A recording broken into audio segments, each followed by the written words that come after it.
সকল প্রিয় ছাত্রছাত্রী এডুইন্সের একটি নতুন ভিডিওতে সকলকে স্বাগতম। আজকে আমরা দশম শ্রেণীর ইতিহাস বিষয়ের অধ্যায় 20 শতকে ভারতে নারী, ছাত্র ও প্রান্তিক জনগোষ্ঠীর আন্দোলন, বৈশিষ্ট্য এবং বিশ্লেষণ এই অধ্যায়টি থেকে একটি গুরুত্বপূর্ণ প্রশ্ন বঙ্গভঙ্গ বিরোধী আন্দোলনে ছাত্রদের কি ভূমিকা ছিল সে সম্পর্কে আলোচনা করে নেব।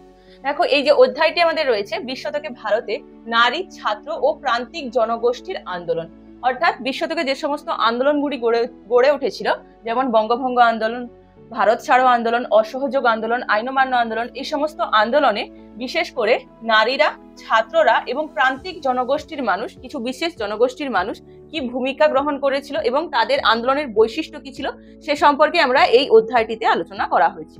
তার মধ্য থেকে একটি প্রশ্ন, বঙ্গভঙ্গ বিরোধী আন্দোলনে ছাত্রদের ভূমিকা। প্রথমে তোমাদের বলে রাখি যে এই বঙ্গভঙ্গ বিরোধী আন্দোলন কি। 1905 সালে ব্রিটিশ সরকার বাংলাকে ভেঙে দুভাগে ভাগ করার চেষ্টা করেছিল।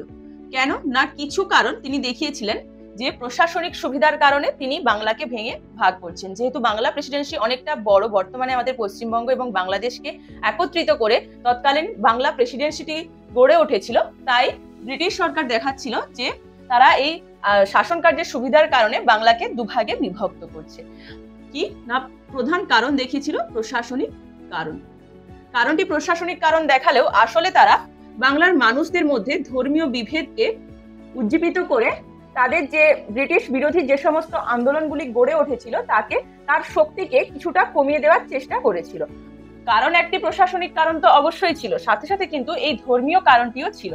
কারণ তারা চেষ্টা করেছিল হিন্দু এবং মুসলিমদের মধ্যে একটা বিভেদ সৃষ্টি করতে, যাতে যে ব্রিটিশ বিরোধী আন্দোলনগুলি গড়ে উঠেছিল সেগুলি শক্তি ক্ষয় হতে পারে। তাহলে এটি কিন্তু এই বঙ্গভঙ্গ বিরোধী আন্দোলনে বা বঙ্গভঙ্গ যে করা হয়েছিল, ব্রিটিশরা যে বঙ্গভঙ্গ শুরু করেছিল তার একটি অন্যতম প্রধান কারণ।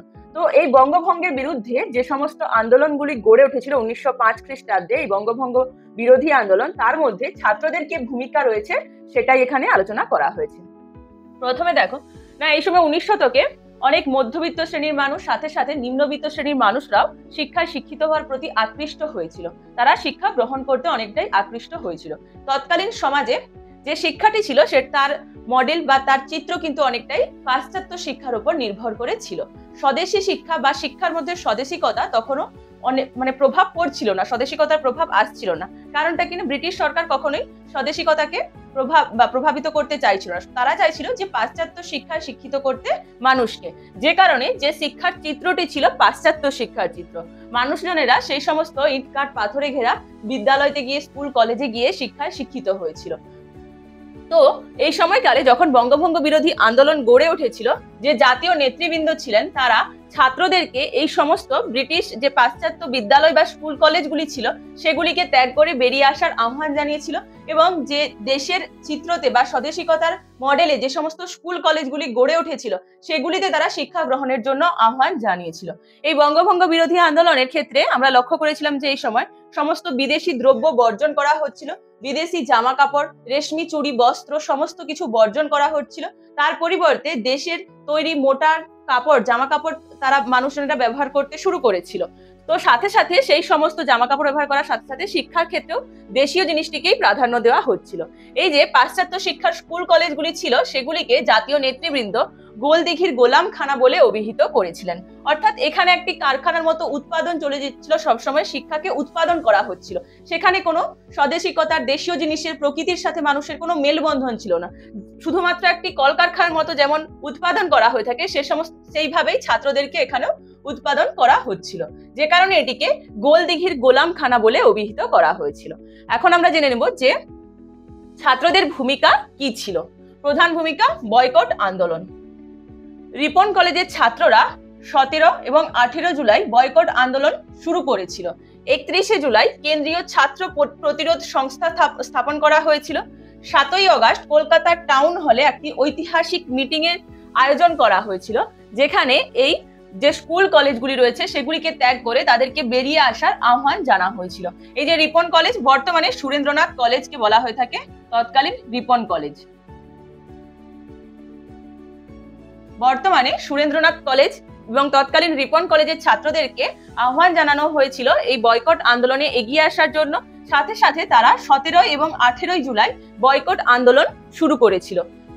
31শে জুলাই একটি সংস্থা বা প্রতিষ্ঠান স্থাপন করা হয়েছিল, কেন্দ্রীয় ছাত্র প্রতিরোধ সংস্থা। 7ই আগস্ট কলকাতার টাউন হলে যে মিটিং এর আয়োজন করা হয়েছিল তার উদ্দেশ্য এবং বঙ্গভঙ্গ বিরোধী আন্দোলনের আহ্বান জানানো হয়েছিল সঞ্জীবনী পত্রিকার মধ্য দিয়ে। এখানে পত্রিকাটি কি ছিল না, সঞ্জীবনী পত্রিকা। এখন আমরা আলোচনা করে নেব এই অ্যান্টি সার্কুলার সোসাইটি সম্পর্কে। অ্যান্টি সার্কুলার সোসাইটি কি না, ছাত্ররা যে পাশ্চাত্য যে স্কুল কলেজগুলিকে ত্যাগ করে দেশীয় স্কুল কলেজগুলিতে আসার জন্য যে আহ্বান, তার মূল ধ্বনি কি ছিল, বন্দে মাতরম ধ্বনি। তারা বন্দে মাতরম ধ্বনির মধ্য দিয়ে তাদের দেশীয় ভাবনাকে জাগ্রত করছিল। তো এই যে কারণে এই বন্দে মাতরম ধ্বনির ওপর নিষেধাজ্ঞা জারি করা হয়েছিল। নিষেধাজ্ঞা জারি করেছিলেন কে, মুখ্য সচিব কার্লাইল। কার্লাইল বলেছিলেন যে এই বন্দে মাতরম ধ্বনি বা বন্দে মাতরম কথাটি কোনো ছাত্র উচ্চারণ করতে পারবে না। এই বন্দে মাতরম ধ্বনির ওপর নিষেধাজ্ঞা জারি করেছিলেন বাংলার মুখ্য সচিব কার্লাইল। কে ছিলেন, বাংলার মুখ্য সচিব কার্লাইল। তো এই যে নিষেধাজ্ঞাটি জারি করা হয়েছিল ছাত্রদের ওপর, তাদেরকে বলা হয়েছিল যে তারা বন্দে মাতরম ধ্বনিটি উচ্চারণ করতে পারবে না। তার বিরুদ্ধে শচীন্দ্র প্রসাদ বসুর নেতৃত্বে গড়ে উঠেছিল অ্যান্টি সার্কুলার সোসাইটি। তাহলে অ্যান্টি সার্কুলার সোসাইটি কার নেতৃত্বে গড়ে উঠেছিল? শচীন্দ্র প্রসাদ বসুর নেতৃত্বে অ্যান্টি সার্কুলার সোসাইটিটি গড়ে উঠেছিল। অ্যান্টি সার্কুলার সোসাইটি কি ছিল না, ছাত্রদেরকে যে বন্দে মাতরম ধ্বনির ওপর নিষেধাজ্ঞা জারি করা হয়েছিল তার বিরুদ্ধেই মূলত এই সোসাইটিটি গঠিত হয়েছিল। এর সভাপতি কে ছিলেন? কৃষ্ণ কুমার মিত্র। যদি প্রশ্ন আসে যে অ্যান্টি সার্কুলার সোসাইটি কার নেতৃত্বে গড়ে উঠেছিল, তাহলে এখানে কিন্তু শচীন্দ্র প্রসাদ বসুর নেতৃত্বে। যদি বলা হয় অ্যান্টি সার্কুলার সোসাইটির সভাপতি কে ছিলেন? কৃষ্ণ কুমার মিত্র। এখানে দুটির নামই আমাদের মনে রাখার প্রয়োজন। 3 নম্বরে আমরা দেখে নেব যে ছাত্রদের মধ্যে জাতীয় জাগরণ। একটি তো জাতীয় জাগরণ সৃষ্টি হয়েছিল তাদের মধ্যে বন্দে মাতরম ধ্বনির মধ্য দিয়ে, যেটি তাদেরকে স্বদেশিকতায় উদ্বুদ্ধ করেছিল।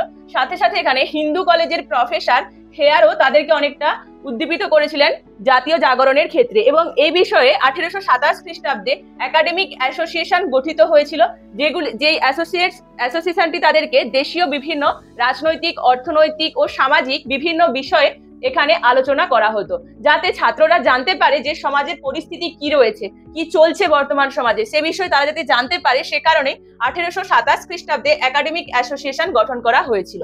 এখানে আমরা প্রশ্ন পেতে পারি যে একাডেমিক অ্যাসোসিয়েশনের মূল উদ্দেশ্য কি ছিল? উদ্দেশ্য কি ছিল না, ছাত্রদেরকে জাতীয় জাগরণ ঘটানো, সমাজে যে রাজনৈতিক, অর্থনৈতিক, সামাজিক পরিস্থিতি চলছে সে সম্পর্কে তাদেরকে জাগ্রত করে তোলা। অন্যান্য সভা এবং সমিতিও গড়ে উঠেছিল, আরো অনেক সভা এবং সমিতি গড়ে উঠেছিল, যেগুলির মধ্যে দেশীয় জনপ্রজ্জিকা সভা 1838 খ্রিস্টাব্দে, দেশ হিতৈষিণী সভা 1841 খ্রিস্টাব্দে এবং আনন্দমোহন বসুর নেতৃত্বে স্টুডেন্ট অ্যাসোসিয়েশন গঠিত হয়েছিল। আনন্দমোহন বসু ছিলেন রাজনৈতিক একজন চরিত্র বা রাজনৈতিক একজন নেতা, যিনি ভারতের স্বাধীনতা আন্দোলনে অগ্রণী ভূমিকা পালন করেছিলেন এবং এনার সম্পর্কে আমরা পরবর্তী অন্য একটি ভিডিওতে আলোচনা করে নেব। 3 নম্বর, চতুর্থ কি রয়েছে? জাতীয় শিক্ষা। জাতীয় শিক্ষা এই পয়েন্টটি উল্লেখ করার কারণ কি না, যেহেতু এখানে আমরা আগেই আলোচনা করেছি যে পাশ্চাত্য স্কুল কলেজগুলিকে ত্যাগ করে তারা দেশীয় স্কুল কলেজগুলিতে যোগদান শুরু করেছিল, তো সেখানে কিন্তু দেশেরই বিভিন্ন রাজনৈতিক, সামাজিক স্থিতি সম্পর্কে আলোচনা করা হতো। সেই উদ্দেশ্যে যে বিদ্যালয়গুলি স্থাপন করা হয়েছিল, 1905 সালের 8ই নভেম্বর রংপুরে জাতীয় স্কুল স্থাপন করা হয়েছিল। এই রংপুর কিন্তু বর্তমানে বাংলাদেশে অবস্থিত। তৎকালীন সমাজে বাংলাদেশ এবং পশ্চিমবঙ্গ, ভারতবর্ষ একসাথে যুক্ত থাকার কারণে একসাথে কিন্তু এই আন্দোলনগুলি গড়ে উঠেছিল, যে কারণে এখানে 1905 সালে 8ই নভেম্বর রংপুরে জাতীয় স্কুল গঠন করা হয়েছিল, যার প্রথম প্রিন্সিপাল ছিলেন অরবিন্দ ঘোষ। এছাড়াও ঢাকা, দিনাজপুর, কুমিল্লা প্রভৃতি অঞ্চল, এবং এই ঢাকা, দিনাজপুর, কুমিল্লা এই সমস্ত অঞ্চলগুলি বর্তমানে বাংলাদেশে অবস্থিত। ভারতবর্ষের এই মালদা অঞ্চলে দেশীয় শিক্ষাকে গুরুত্ব দেওয়ার জন্য বা বাড়ানোর জন্য জাতীয় শিক্ষা কেন্দ্র গড়ে উঠেছিল। শেষ পর্যায়ে উপসংহারে আমরা এতটাই তাহলে আলোচনা করে নিলাম যে বঙ্গভঙ্গ বিরোধী আন্দোলন কি ছিল, কেন বঙ্গভঙ্গ করার চেষ্টা করেছিল ব্রিটিশরা, সে সম্পর্কে আমরা এখানে আলোচনা করে নিলাম, এবং যে ছাত্রদেরকে আহ্বান জানানো হয়েছিল এই গোলদিঘির গোলামখানা থেকে বেরিয়ে এসে দেশীয় শিক্ষা গ্রহণ করার জন্য, এবং তার জন্য কি কি পদক্ষেপ গ্রহণ করা হয়েছিল, কোন কোন সংগঠন গড়ে তোলা হয়েছিল, সেগুলো আমরা আলোচনা করে নিলাম। এরূপ আরেকটি সংগঠন হলো অশ্বিনী কুমার দত্তের স্থাপিত স্বদেশ বান্ধব সমিতি। স্বদেশ বান্ধব সমিতিও এই ধরনেরই ছাত্রদেরকে স্বদেশী জাগরণ ঘটানোর জন্য তাদের মধ্যে চেষ্টা করেছিল। প্রশ্ন আসতে পারে যে স্বদেশ বান্ধব সমিতি কে স্থাপন করেছিলেন? অশ্বিনী কুমার দত্ত। স্বদেশ বান্ধব সমিতির উদ্দেশ্য কি ছিল বা এই প্রতিষ্ঠানটির উদ্দেশ্য কি ছিল? তাহলে তার উদ্দেশ্য কি ছিল না ছাত্রদেরকে জাতীয় শিক্ষায় শিক্ষিত করার জন্য, দেশীয় শিক্ষায় শিক্ষিত করার জন্য এবং ব্রিটিশদের বিরুদ্ধে তাদের মনকে বা তাদের মনকে জাগানো যে ব্রিটিশরা কোন ধরনের কি ধরনের অত্যাচার অন্যায় করছে, দেশীয় জনগণের ওপর কি ধরনের অন্যায় অত্যাচার করছে সে সম্পর্কে তাদেরকে জানানোর জন্য।